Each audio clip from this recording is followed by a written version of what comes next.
안녕하세요. 사연 읽어주는 남녀입니다. 오늘도 와주셔서 감사드리며 그럼 오늘의 사연 바로 시작하겠습니다. 시어머니가 제 생일 선물 봉투를 열어보시더니 표정이 삐뚤어지셨어요. 뭐야, 이게 다냐? 그리곤 봉투를 밥상에 탁 내던지셨습니다. 봉투에서 튀어나온 현금이 밥상 위로 흩어졌죠. 미라는 명품백을 사왔는데 넌 고작 이게 최선이야? 어머니, 제가 지금 돈벌이가 없어서요. 그래도 정성껏 준비한 건데. 정성? 정성이면 다야? 정성의 표현은 돈의 액수다. 어머니, 동서도 나름 노력한 거잖아요. 형편이 안 좋으니까 어쩔 수 없죠. 그런데요, 몇 년 뒤 황당한 일이 벌어졌어요. 그 깐깐하던 시어머니가 제 앞에서 무릎을 꿇으셨습니다. 그 좋아하시던 막걸리 취한 것도 아닌데요. 서연아, 내가 완전 바보였다. 네가 진짜 백이었는데 네가 우리 집 후배다. 눈물을 뚝뚝 흘리며 제 손을 잡으셨어요. 도대체 그 1년 동안 무슨 일이 있었던 걸까요? 지금부터 그 어처구니 없는 이야기를 들려드리겠습니다. 안녕하세요. 저는 평범한 회사원이었어요. 중소기업에서 격리로 일하고 있었거든요. 그곳에서 같은 회사에 다니던 남편을 만났어요. 영업팀에서 일하는 2년 선배였죠. 점심시간마다 같이 밥 먹다가 자연스럽게 연애를 시작했습니다. 남편은 성실하고 다정한 사람이었어요. 그래서 2년 연애 끝에 결혼을 결심했습니다. 상견례 때 처음 시부모님을 만났는데 인상이 참 좋으셨어요. 우리 아들이 좋은 사람 만났네 라며 저를 반겨주셨거든요. 그런데 결혼하고 얼마 안 가 속았다는 걸 알았죠. 그때는 정말 몰랐습니다. 결혼 후 시어머니의 진짜 모습을 보게 될 줄은요. 결혼식이 끝나고 신혼여행에서 돌아온 다음 날이었어요. 아직 여행 트렁크도 정리 안 했는데 초인종이 울렸습니다. 시어머니가 김치통 2개를 들고 서 계셨어요. 김치통은 미끼였고 진짜 목적은 따로 있었죠. 시어머니가 집안을 둘러보시더니 말씀하셨어요. 소파 쿠션도 들어보고 싱크대 서랍도 열어보셨습니다. 마치 집 감정사가 온 것 같았어요. 집이 깔끔하네. 살림 잘할 것 같아. 그런데 서연아, 너 직장 그만둘 생각 없지? 네? 당연히 계속 다닐 거예요. 그래야지. 우리 아들 월급이 얼마나 된다고. 너까지 놀면 어떻게 살겠어? 어머니, 제가 일하는 게 좋으신가 봐요. 당연하지. 요즘 세상 맞벌이는 기본이야. 그런데 너 월급날이 언제야? 25일이에요. 그래? 잊어버릴까봐 내가 달력에 동그라미 쳐놓을게. 정말로 부엌 달력에 빨간 펜으로 동그라미를 쳤어요. 제 월급날을 시어머니가 체크하신다니 상사가 한 명 더 생긴 기분이었습니다. 게다가 동그라미를 3번이나 덧칠하셨어요. 잊어버릴 리가 없어 보였죠. 그리고 너희 생활비는 얼마나 쓸 생각이야? 아직 정확히 계산은 안 해봤는데요. 계산도 안 하고 살림을 해? 내가 봐줄게. 가계부 있어? 어머니, 저희가 알아서 할게요. 알아서 하다가 거지 되는 거야. 내가 매달 체크해 줄 테니까 가계부 써. 체크까지 하실 필요는? 필요 있어. 너희가 돈 관리를 제대로 해야 나중에 우리 용돈도 주지. 한 달에 100만 원씩만 줘도 되니까 너희는 그냥 열심히 모아. 용돈 이야기가 나오자 속마음이 드러났어요. 100만 원씩만이라니 만자를 왜 붙이시는지 이해가 안 됐습니다. 남편 월급이 250만 원인데 말이죠. 하지만 저도 가만히 있지 않았습니다. 어머니, 그럼 저도 어머님 가계부 체크해 드릴게요. 자식이 부모님 노후 관리 해드려야죠. 가계부 쓰시죠? 안 그러면 거지 된다면서요. 아버님 퇴직금이랑 연금 얼마나 되시는지, 매달 지출은 얼마인지 다음에 오실 때 가져오세요. 제가 엑셀로 깔끔하게 정리해서 절약할 부분 컨설팅 해드릴게요. 어머님, 이래봬도 저 경리해요. 계산 잘해요. 특히 어머니 화장품이랑 옷 구매 내역도 꼭 가져오세요. 브랜드별로 가성비 분석해드릴게요. 시어머니 얼굴이 빨개지셨어요. 입을 뻥긋뻥긋 하시다가 결국 아무 말씀도 못하셨습니다. 나는 그냥 너희가 걱정돼서 그렇지. 어머님, 저도 어머니 걱정돼서 그러는 거예요. 같이 걱정하면서 살아요, 어머니. 네? 그날 이후로 가계부 이야기는 쏙 들어가셨습니다. 시어머니는 김치통만 두고 허둥지둥 나가셨어요. 남편은 뒤늦게 방에서 자다가 나와서는 머리를 긁적이며 누가 왔다 갔냐 그랬습니다. 결혼 후 첫 명절이 다가왔어요. 시댁에 온 가족이 모였습니다. 형님을 처음 봤는데 명품 가방에 명품 시계까지 풀세트더라고요. 시어머니가 형님을 보자마자 얼굴이 환해지셨어요. 어머, 우리 첫째, 오늘도 역시 품격이 다르네. 이 갈비찜 첫째가 만든 거야. 서울 유명 호텔 출신 셰프한테 배웠다네. 바쁜 와중에 요리학원도 다니고 여자는 저래야 돼. 그렇게 말씀하시며 저를 흘겨보셨죠. 저는 신경 안 쓰고 태연하게 음식들을 접시에 담았어요. 형님이 준비한 갈비찜은 이미 시어머니가 접시에 예쁘게 담으셨죠. 레스토랑처럼 소스까지 뿌려져 있었습니다.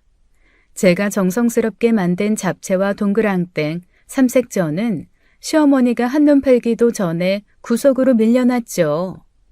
마치 주인공 자리를 빼앗긴 조연처럼 식탁 끝에서 외로이 놓여 있었습니다. 우리 첫째 좀 봐. 명문대 나와서 대기업 다니잖아. 요리도 호텔 수준이고. 이게 진짜 배기 며느리지. 어머니, 동서도 전이랑 잡채 엄청 공들였던데요? 전? 잡채? 그거야 아무나 만드는 거지. 뭐 요즘은 애들도 유튜브 보고 만들잖아. 이 갈비찜 봐라. 이런 게 클라스지. 저는 조용히 형님의 갈비찜을 맛봤어요. 순간 목이 타는 것 같았습니다. 소금 항아리를 엎은 것 같은 짠맛이었죠. 젓가락에 집힌 갈비 하나로 일주일치 나트륨을 섭취한 기분이었어요. 아유, 갈비찜이 많이 짠데. 당신이 싱겁게만 먹으니까 그렇지. 첫째가 얼마나 정성 들였는데. 짜네 마네. 그냥 주는 대로 드셔요. 나 혈압약 먹는 거 알잖아. 이렇게 짜면 못 먹어. 그럼 조금만 드세요. 첫째 기분 상하게 왜 그래요?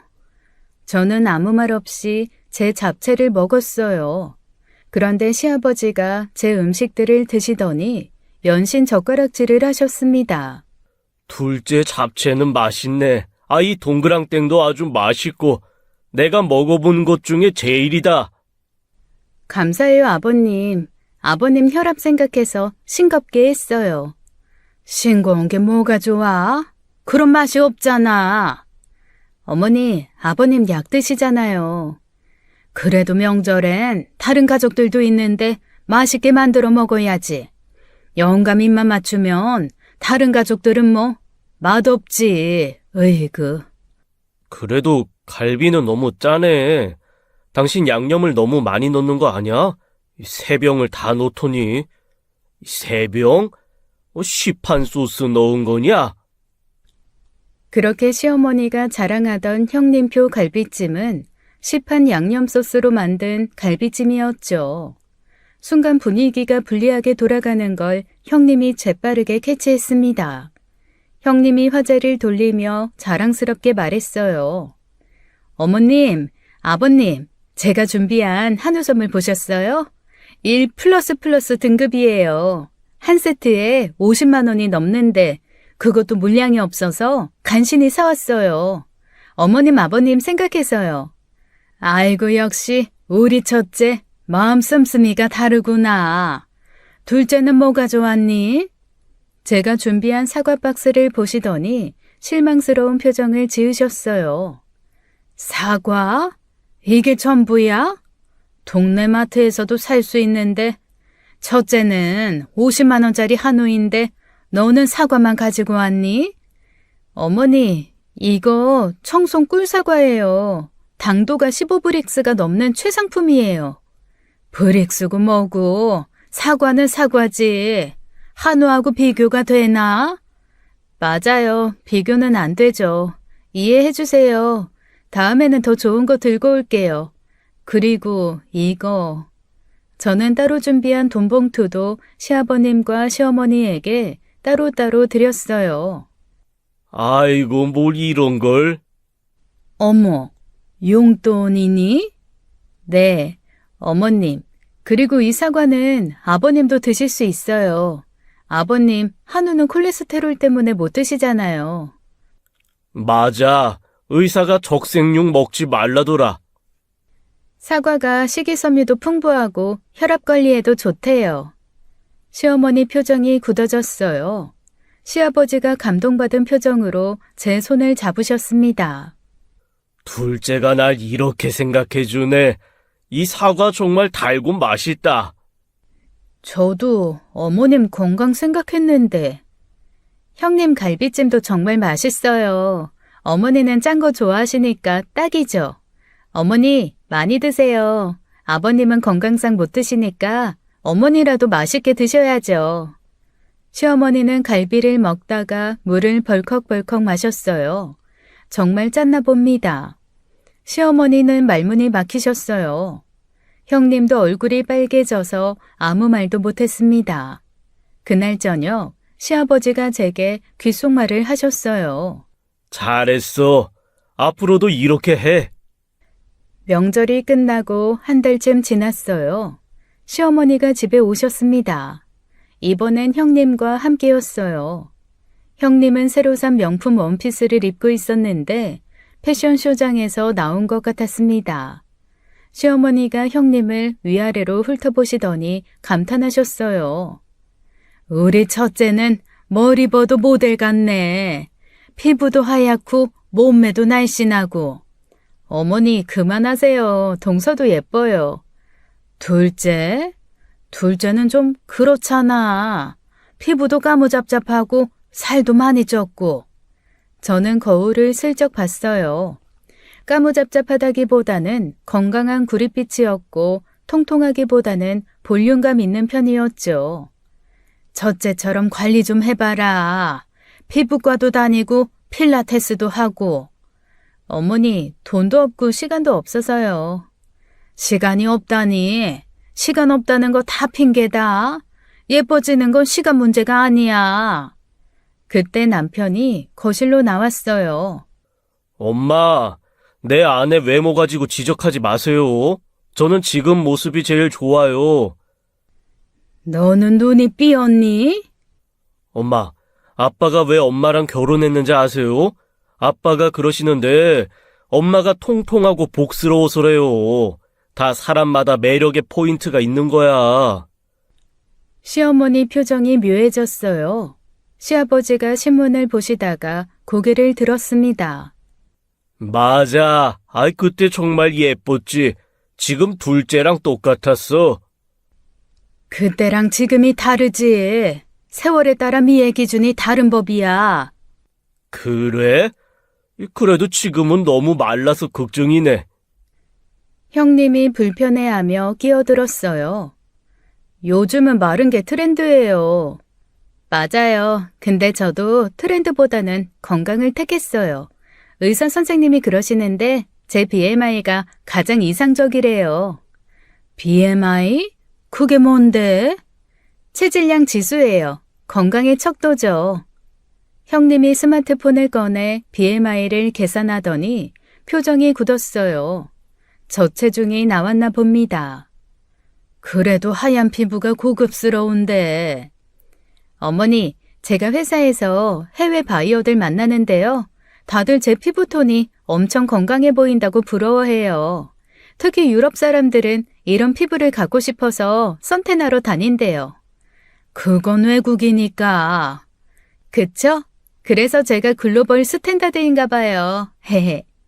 시아버지가 크게 웃으셨어요.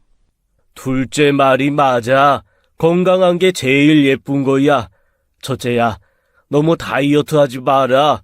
애 가지려면 무리하게 다이어트 하지 마. 저번에 밥 먹는 거 보니 새 모이만큼 먹더라. 저는 안 해요. 안 하긴. 아유, 그러다가 거식증 와. 적당히 해. 다들 그만해. 다들 예쁘면 됐지. 하지만 목소리에 패배감이 묻어났어요. 남편이 제 어깨를 감싸며 토닥였습니다. 그날 이후로 외모 이야기는 꺼내지도 않으셨어요. 그리고 결혼한 지 6개월째 되던 날이었어요. 회사에 출근했더니 정문에 커다란 안내문이 붙어 있었습니다. 부도로 인한 폐업. 하루아침에 실업자가 되었죠. 다행히 남편은 결혼하면서 더 안정적인 회사로 이직했어요. 하지만 남편 월급 하나로는 대출금에 생활비까지 감당하기 빠듯했습니다. 저는 그날로 퇴직금 정산도 못 받고 쫓겨났어요. 집에 돌아와 망연자실해 있는데 시어머니 전화가 왔어요. 너 집이니? 왜 이 시간에 집이야? 어머니, 회사가 부도 났어요. 부도? 정말? 너 일부러 그만둔 거 아니고? 어머니, 제가 왜 일부러 그만둬요? 요즘 젊은 애들은 힘들면 그냥 때려치우잖아. 결혼하면 애 가진다는 구실로 일 그만두고. 빨리 다른 데 구해. 너 우리 아들 혼자 고생시킬 거야? 그날부터 시어머니의 취업 독촉 전화가 시작됐어요. 매일 아침 9시 정각 알람처럼 울렸습니다. 오늘은 어디 면접 봐? 오늘은 2군데 서류 넣었어요. 서류만? 면접은? 서류 통과해야 면접을 보죠. 첫째는 스카우트 제의도 많이 받는다던데 너는 안 되니? 일주일 후 시댁에 갔더니 형님이 와 있었어요. 얼굴에 미소가 가득했습니다. 어머니, 제가 과장으로 승진했어요. 연봉도 500만 원 올랐어요. 정말? 역시 능력이 있으니까 인정받는구나. 동서는 어때요? 재취업 힘들죠? 요즘 경기도 안 좋고 경력 단절되면 더 힘들어질 텐데. 네, 열심히 알아보고 있어요. 제가 아는 거 소개해드릴까요? 계약직이긴 한데 지금 같은 상황에서는. 시어머니가 거들었어요. 계약직이라도 감사하지. 지금 상황에서 가릴 처지야? 놀고 있는 것보다는 낫잖아. 생각해 볼게요, 형님. 생각은 무슨? 당장 부탁해야지. 첫째야, 네가 둘째 좀 도와줘라. 그렇게 한 달이 지났어요. 매일 이력서를 수십 곳에 넣었지만 서류조차 통과하기 힘들었습니다. 가끔 면접을 보러 가도 번번이 떨어졌어요. 면접에서 돌아온 어느 날 시어머니가 또 전화하셨어요. 오늘 면접은 어땠어? 떨어졌어요. 또? 벌써 몇 번째야. 너 면접 태도에 문제 있는 거 아니냐? 열심히 하고 있어요. 열심히만 하면 뭐해? 열심히는 중요한 게 아니야. 오직 결과가 중요하지. 첫째는 지금 다니는 곳도 한 번에 붙었다던데. 전화를 끊고 열불이 났죠. 남편이 위로해줬지만 자존감은 바닥을 쳤습니다. 2달째 되던 날 시댁 식사 자리에서 시어머니가 말씀하셨어요.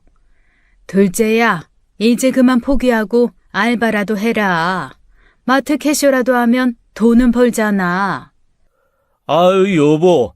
당신 너무 하는 거 아니야? 그만 좀 해. 소연이가 어련히 잘하겠지.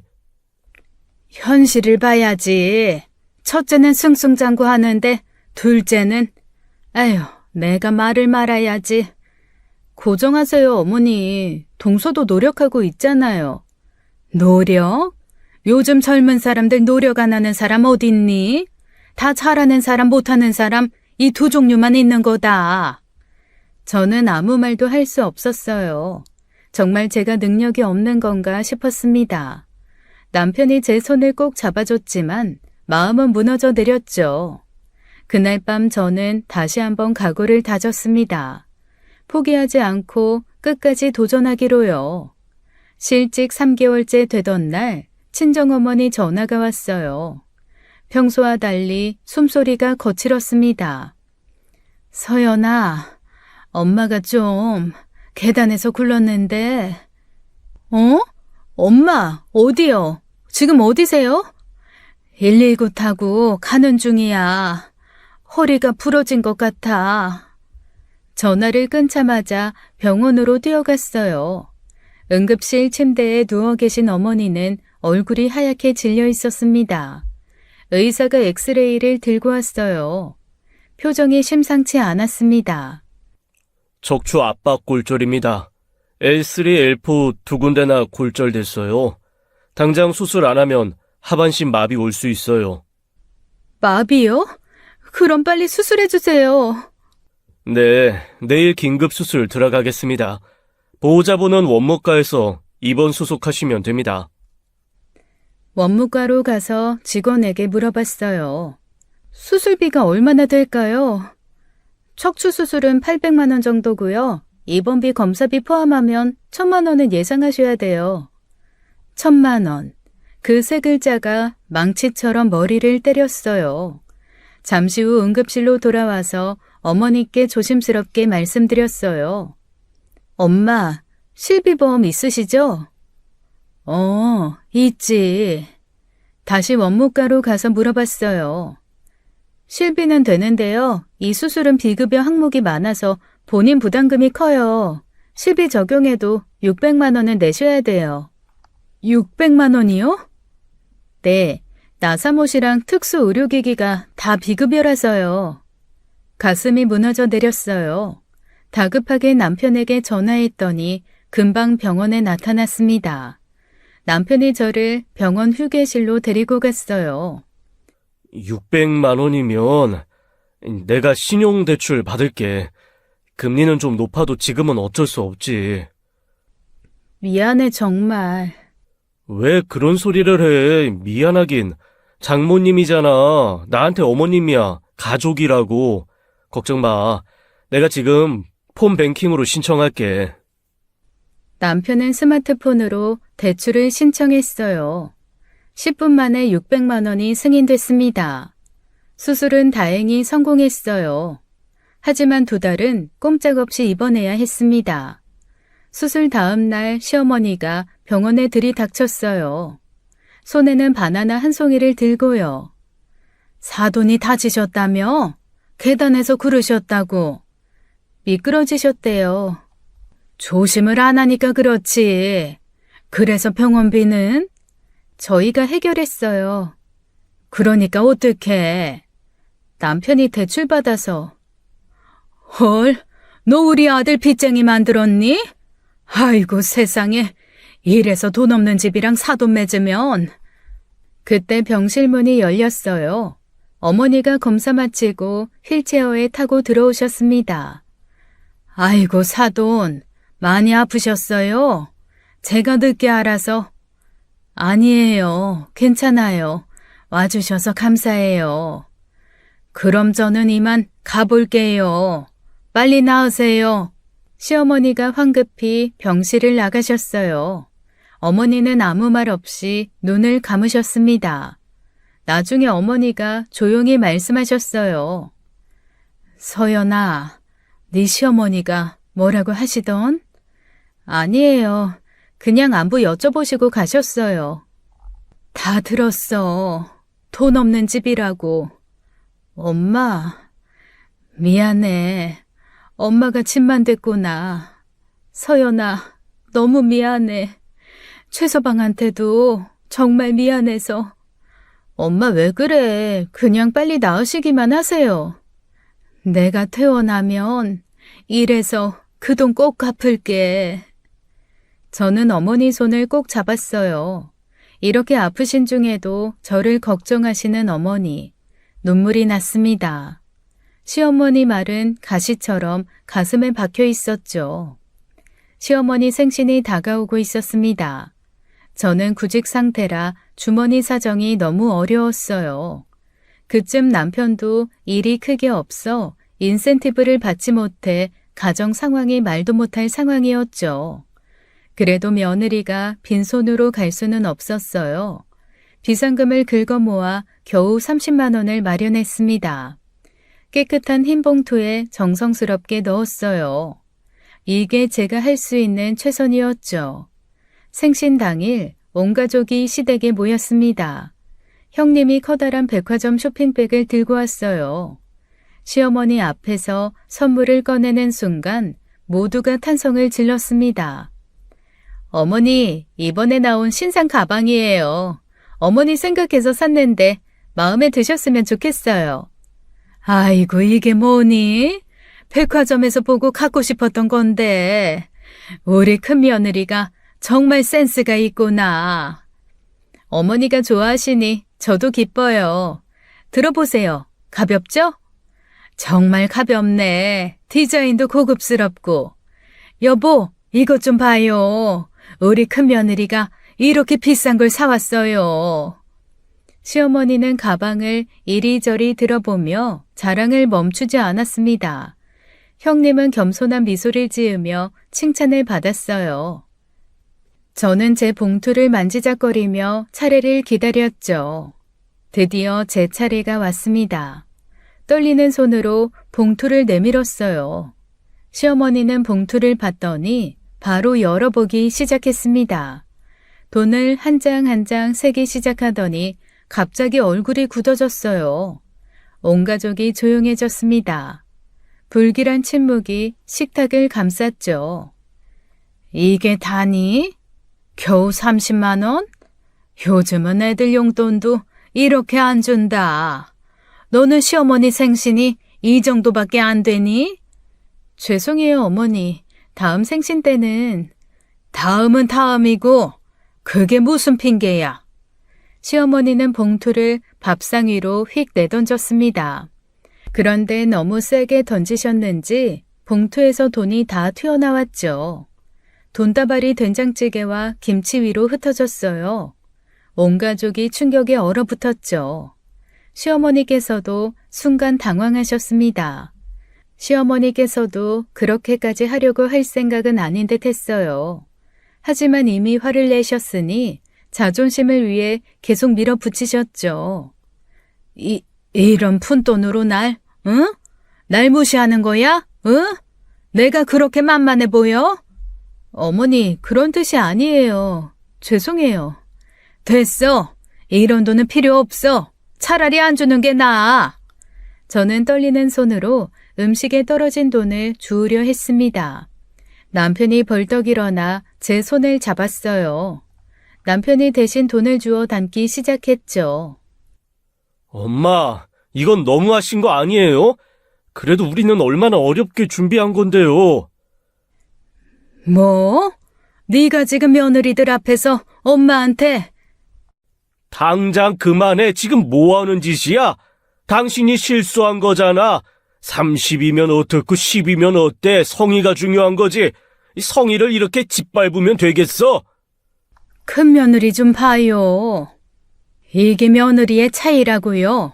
하나는 명품 가방 사오고 하나는 돈 없어 내 아들 대출이나 받게 하고. 아이고 속상해. 어머니, 동서도 나름대로 준비한 거잖아요. 고정하세요. 나름대로? 이게 나름대로니? 내가 오늘 일만으로 이러는 게 아니야. 평소에도. 당신 이제 그만해. 당신이 지금 무슨 말을 하는지 알아? 실수를 했으면 어른답게 먼저 사과를 해. 어디서 고집을 부리면서 어거지를 부려? 내가 오늘 정말 당신한테 실망을 많이 하네. 시아버지께서는 식사를 끝내지 않고 방으로 들어가셨습니다. 남편이 제 어깨를 감싸 안았어요. 떨고 있는 저를 꼭 안아주었죠. 그래도 제 마음의 상처는 쉽게 아물지 않았습니다. 식사가 끝날 때까지 시어머니는 삐딱한 표정으로 앉아 있었습니다. 시아버지의 호통에도 여전히 불만스러운 눈빛이었어요. 그날의 모욕은 제 가슴에 깊은 상처로 남았습니다. 시어머니 생신잔치가 끝나고 며칠 후였습니다. 형님에게서 갑작스러운 연락이 왔어요. 카페에서 차 한잔 하자는 제안이었죠. 평소 형님과 단둘이 만날 일이 없었습니다. 무슨 일인가 싶어서 나갔어요. 형님은 이미 도착해서 기다리고 있었죠. 강남의 번화한 카페였습니다. 형님은 늘 그렇듯 비싼 명품 가방을 옆에 두고 있었어요. 저를 보더니 손짓으로 불렀죠. 동서, 왔어? 앉아봐. 내가 오늘 부른 건 다름이 아니라 동서한테 정말 좋은 기회를 주고 싶어서야. 돈 벌 수 있는 아주 확실한 방법이 있거든. 좋은 기회요? 무슨? 투자야. 내가 아는 곳인데 월 10%를 보장해줘. 말도 안 되는 수익률이지? 월 10%라니 형님 말대로 정말 말이 안 되는 수익률이었어요. 저는 경계심이 들기 시작했어요. 그런 높은 수익률은 대부분 사기였죠. 하지만 형님은 자신만만한 표정이었습니다. 내가 벌써 6개월째 하고 있는데 매달 정확히 수익금이 들어온다. 나도 처음에 지인한테 소개받았을 때 의심했는데 정말 믿을 만한 곳이야. 동서도 조금씩 시작해봐. 인생 역전의 기회야. 지금처럼 가난하게 살 거야? 형님, 마음은 감사해요. 정말 고맙지만 저 지금 여유 자금이 전혀 없어요. 투자할 돈이 어디 있겠어요. 형님은 제가 돈이 없다는 걸 뻔히 알면서도 이런 제안을 했습니다. 얄미운 마음이 들었어요. 시어머니 생신 때 그 모욕적인 일도 있었는데 말이죠. 그런데 형님의 다음 말이 더 충격적이었습니다. 아, 동서, 지금 전세로 살지? 전세자금 담보대출 받으면 되잖아. 요즘 대출도 쉽게 나와. 내가 아는 사람 소개해줄게. 네? 전세 담보대출이요? 그렇게까지 해서 투자를... 그건 너무 위험한 거 아닌가요? 위험은 무슨? 이렇게 좋은 기회를 놓칠 거야? 월 10%면 대출이자 빼고도 떼돈 버는 거야. 동서 평생 그렇게 쪼들리면서 살래? 어머님 앞에서도 이제 기펴고 살아야지. 동서도 알겠지만 우리 어머님 엄청 물질주의 세속주의야. 동서가 돈 잘 벌면 아마 그때부터 대하는 게 달라질걸? 나 봐. 저는 믿을 수가 없었습니다. 전세자금으로 투자를 하라니요. 우리가 사는 유일한 보금자리인데 말입니다. 형님, 정말 죄송하지만 저는 그런 위험한 일은 못할 것 같아요. 투자는 여유자금으로 하는 거잖아요. 전세담보는 정말 무리예요. 위험하다니 내가 거짓말하는 것 같아? 벌써 6개월째 받고 있다니까. 동서는 참 그렇게 겁이 많아? 어차피 인생 한 방이야. 큰 돈 벌고 싶으면 리스크를 당연히 안고 가야 하는 거야. 형님은 점점 목소리가 높아졌습니다. 제가 자신을 못 믿는다고 생각한 모양이었어요. 주변 사람들이 쳐다보기 시작했습니다. 하지만 저는 단호하게 거절했죠. 형님, 정말 좋은 기회 알려주셔서 감사해요. 하지만 전 지금 상황에서 투자할 수 없어요. 남편과도 상의해야 하고요. 이해해 주세요. 그래, 좋은 기회를 줘도 싫다는데 내가 어째? 나중에 후회하기 없기다. 난 분명 동서한테 기회 줬어. 형님이 그렇게 말하고 일어섰어요. 비싼 구두 소리가 멀어져 갔어요. 저는 남은 커피를 혼자 마시며 씁쓸했습니다. 형님과의 만남 이후 일주일이 지났습니다. 대학 동창 은지에게서 전화가 왔어요. 반가운 목소리가 들려왔죠. 서연아, 나야. 잘 지내지? 혹시 아직도 구직 활동 중이야? 우리 회사에 마케터 자리가 났는데 관심 있어? 정말? 어떤 일인데? 온라인 쇼핑몰 마케팅이야. 기본급은 적지만 판매 실적에 따라 커미션을 받아. 잘하면 대박 날 수 있어. 저는 망설임 없이 면접을 보러 갔습니다. 사장님은 은지의 추천을 믿고 바로 채용해 주셨어요. 드디어 새로운 시작이었죠. 처음엔 모든 게 낯설었습니다. SNS 마케팅이라는 게 쉽지 않았어요. 하지만 포기하지 않고 밤낮으로 연구했죠. 인스타그램, 유튜브, 틱톡을 분석했습니다. 어떤 콘텐츠가 사람들의 관심을 끄는지 파악했어요. 그리고 과감한 시도를 시작했죠. 유명 유튜버들에게 직접 연락했습니다. 우리 상품을 소개해달라고 부탁했어요. 처음엔 거절당하기 일쑤였어요. 하지만 포기하지 않았습니다.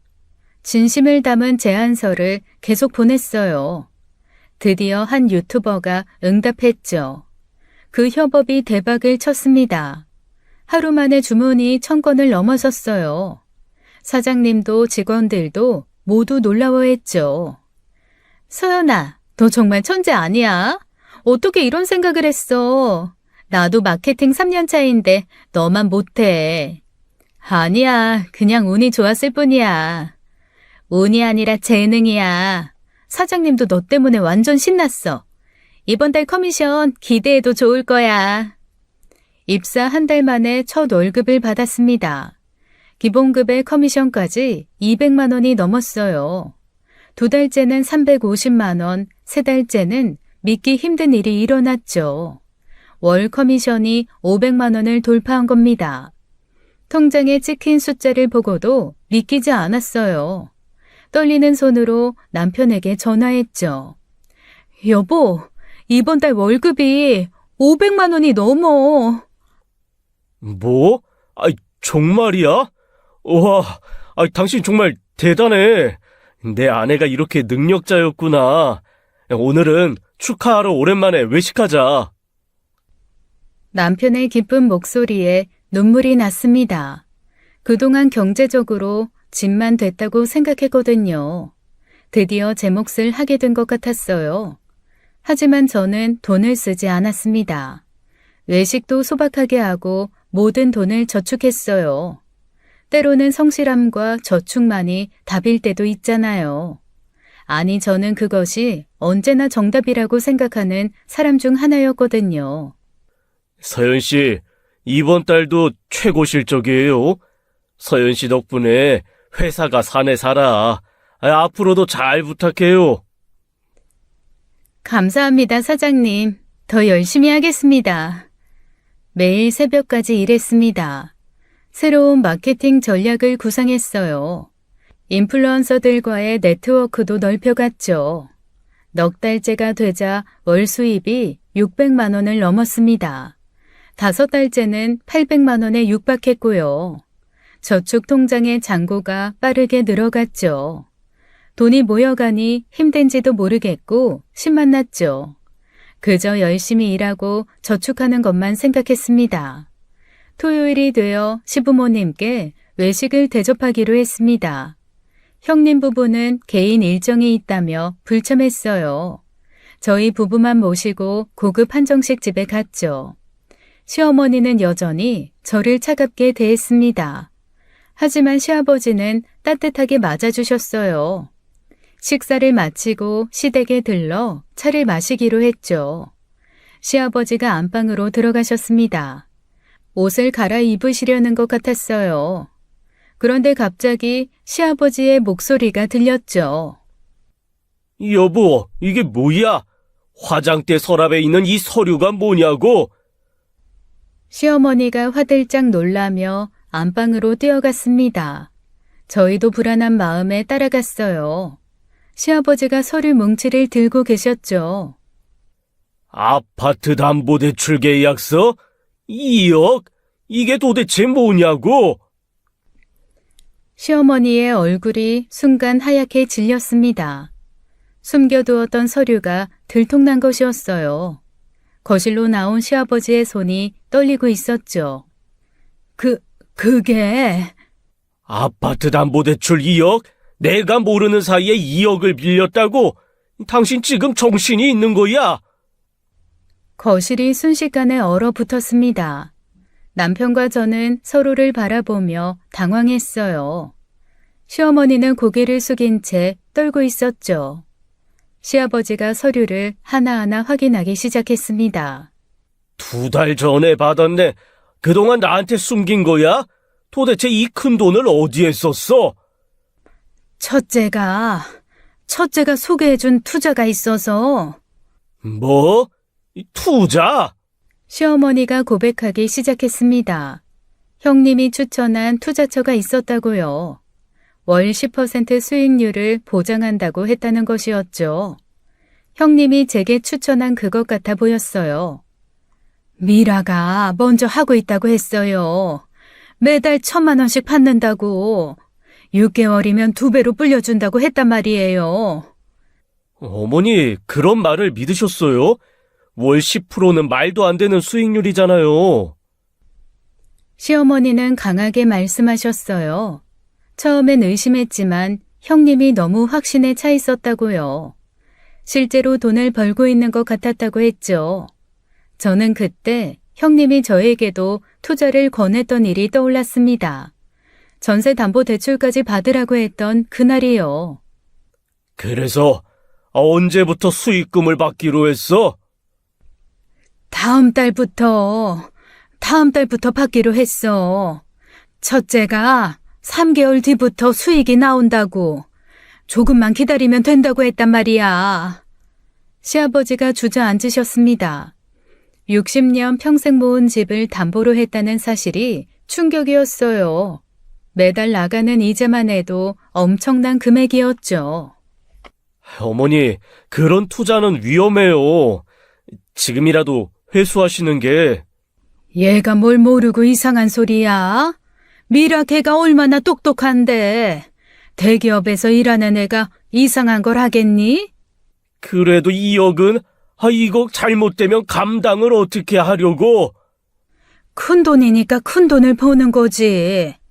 당신은 평생 그렇게 소심하게 살아서 뭐가 남았어? 시어머니는 오히려 당당하셨습니다.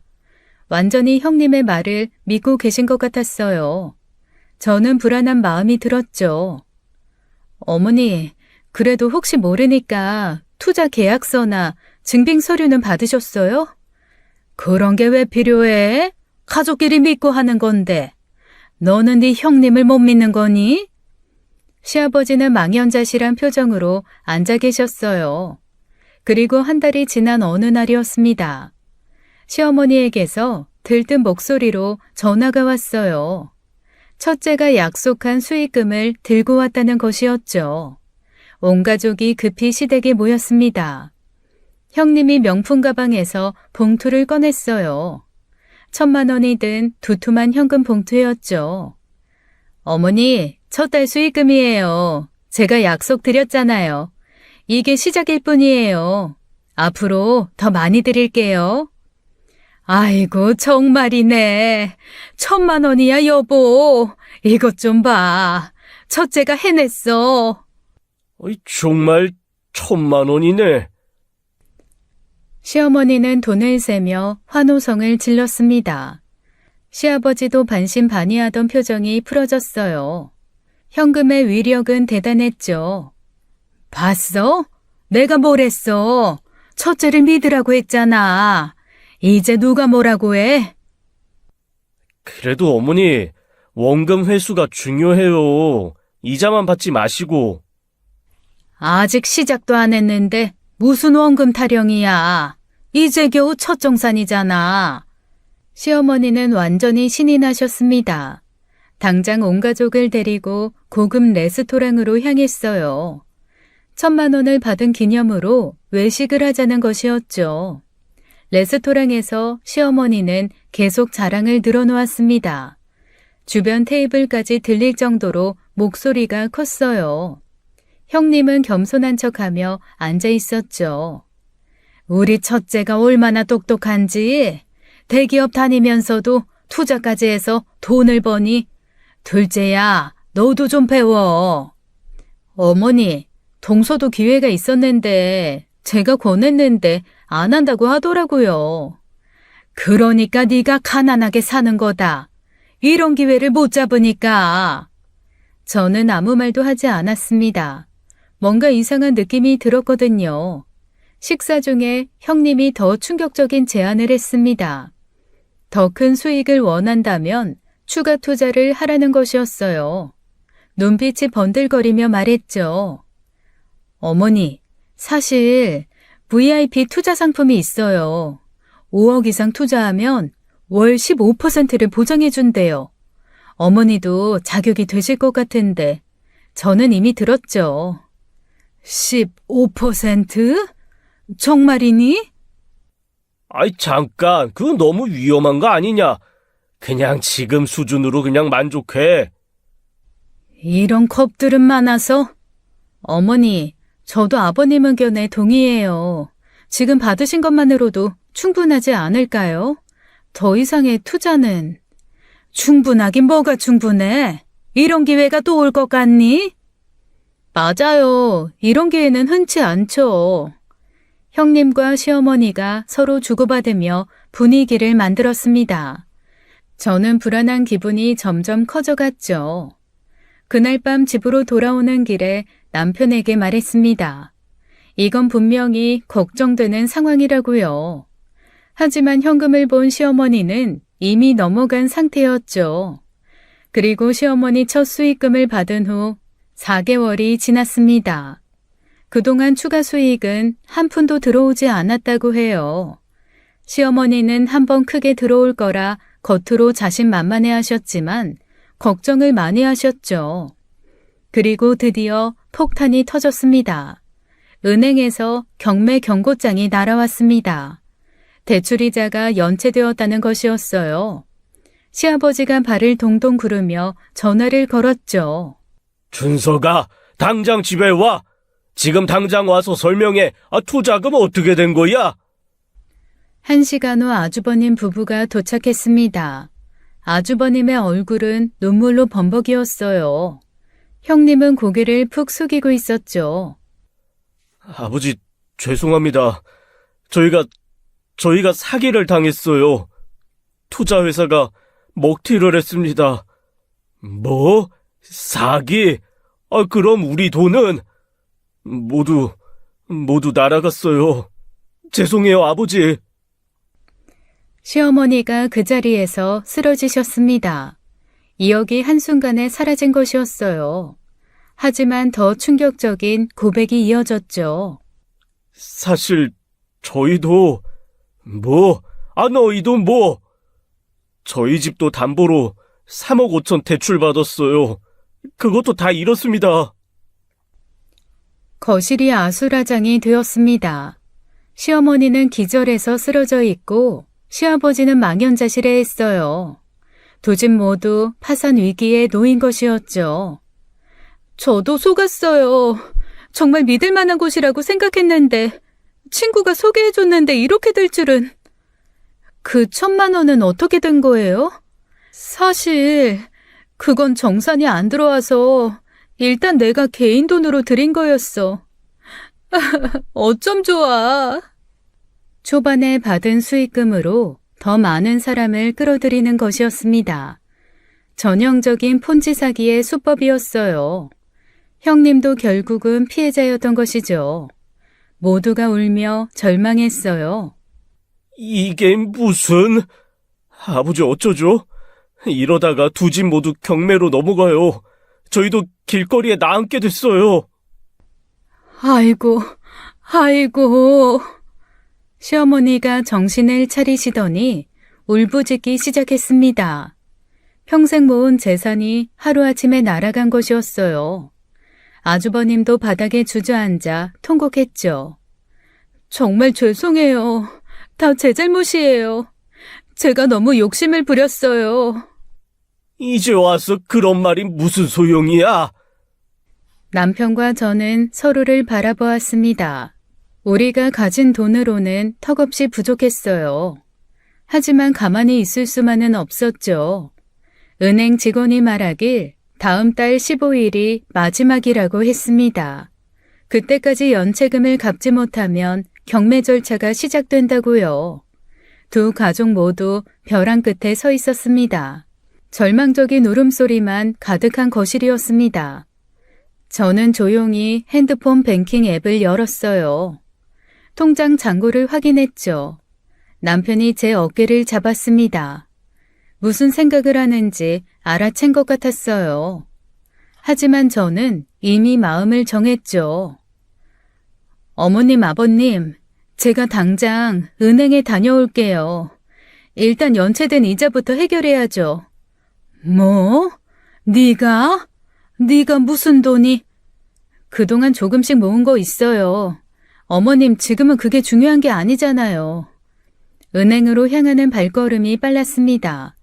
저는 그날 일단 급한 불을 끄기 위해 연체된 이자를 대납했어요. 가족을 잃는 것보다 돈이 중요하겠어요. 집으로 돌아왔을 때 시어머니가 현관에서 기다리고 계셨습니다. 제 손을 잡고 주저앉으셨어요. 눈물이 비오듯 쏟아졌죠. 서연아, 네가 어떡해. 내가 그렇게 못되게 굴었는데, 내가 널 그렇게 무시했는데. 어머니, 지난 일은 잊으세요. 지금은 가족이 힘을 합칠 때예요. 시아버지도 눈시울이 붉어지셨습니다. 아주버님 부부는 고개를 들지 못했어요.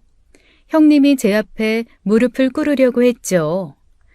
동서, 정말 미안해. 내가 그렇게 동서 무시하고 투자하라고 압박하고. 형님, 일어나세요. 지금 이러고 있을 때가 아니잖아요. 사과는 나중에 하고 일단 앞으로 이 일을 어떻게 해결해야 할지 그것만 생각해요. 시어머니가 또다시 울음을 터뜨렸습니다.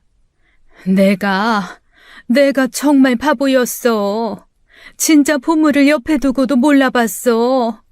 서연아, 정말 미안하다. 형님도 눈물을 흘리며 고개를 숙였습니다. 형님은 제 손을 잡고 연신 미안하다고 했어요.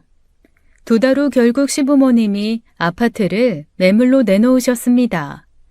30년간 살던 보금자리를 떠나는 마음이 어떠셨을까요? 다행히 금매로 빨리 팔렸죠. 서연아, 우리가 고향으로 내려가기로 했어. 시골에 작은 집이 있거든. 여기서 새 출발하는 게 나을 것 같다. 어머니, 너무 마음 아파하지 마세요. 또다시 시작하면 되잖아요. 아주버님 부부도 집을 처분했습니다. 3억 5천에 팔아 담보대출을 갚았어요. 하지만 그게 끝이 아니었죠.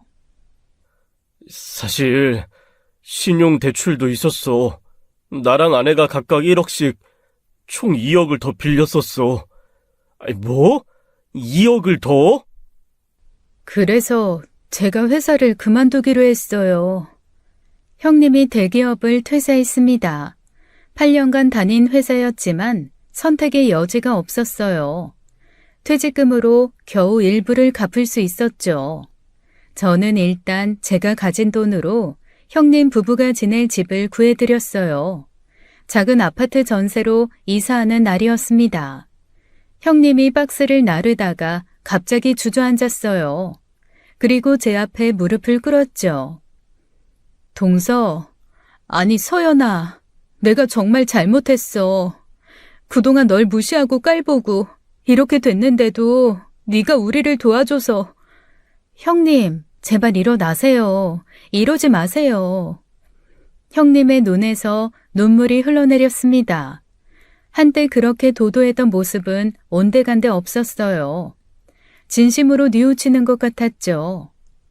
나 이제 아무것도 없어. 명품도, 직장도, 집도, 자존심도 다 버렸어. 형님, 그런 말씀 마세요. 다시 시작하면 돼요. 언제나 다시 시작할 수 있잖아요. 저는 형님을 일으켜 세웠습니다. 그리고 조심스럽게 제안했어요. 뜻밖의 제안에 형님이 놀랐죠. 형님, 저희 회사에서 같이 일해보실래요? 온라인 마케팅인데 형님도 충분히 하실 수 있어요. 못 배운 저도 이렇게 잘하는데 형님이 하시면 진짜 대박 날 거예요. 제가 다 알려드릴게요. 제 노하우. 정말? 나를 날 받아줄 거야? 당연하죠. 우린 가족인데요.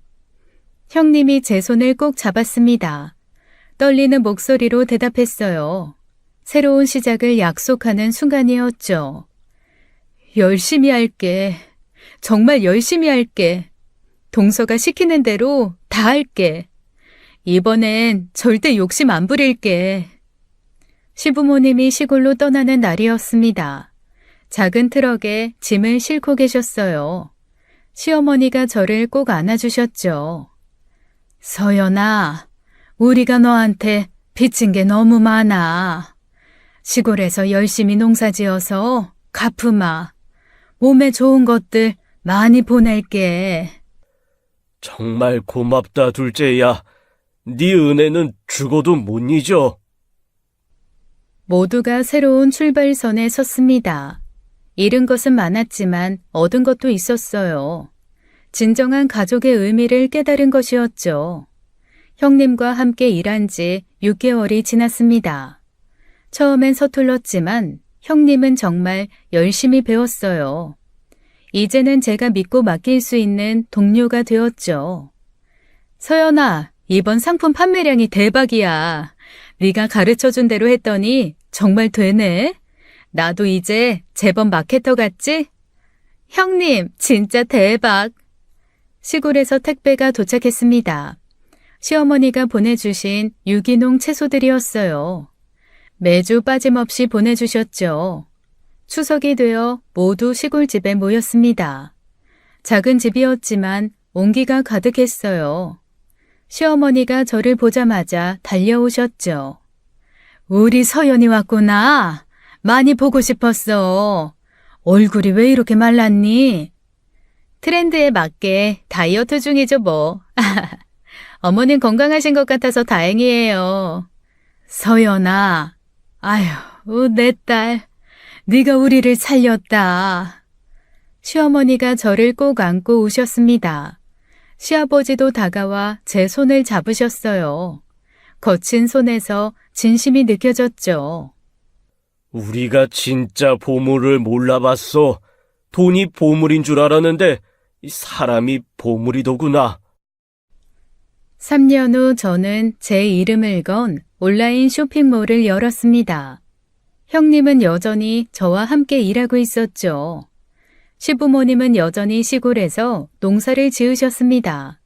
우리 쇼핑몰의 유기농 식품 공급처가 되셨어요. 아주버님도 이제는 안정적인 직장을 다니고 계셨죠. 가끔 온 가족이 모이면 그때 일을 추억처럼 이야기했습니다. 아픈 기억이었지만 우리를 더 단단하게 만든 시간이었어요. 진정한 가족이란 어려울 때 서로를 포기하지 않고 함께 일어서는 사람들이라는 것을 가슴 깊이 새겼습니다. 지금까지 사연 읽어주는 남녀였습니다. 끝까지 시청해주신 여러분 감사드리며 저희는 다음 사연으로 돌아올게요. 감사합니다.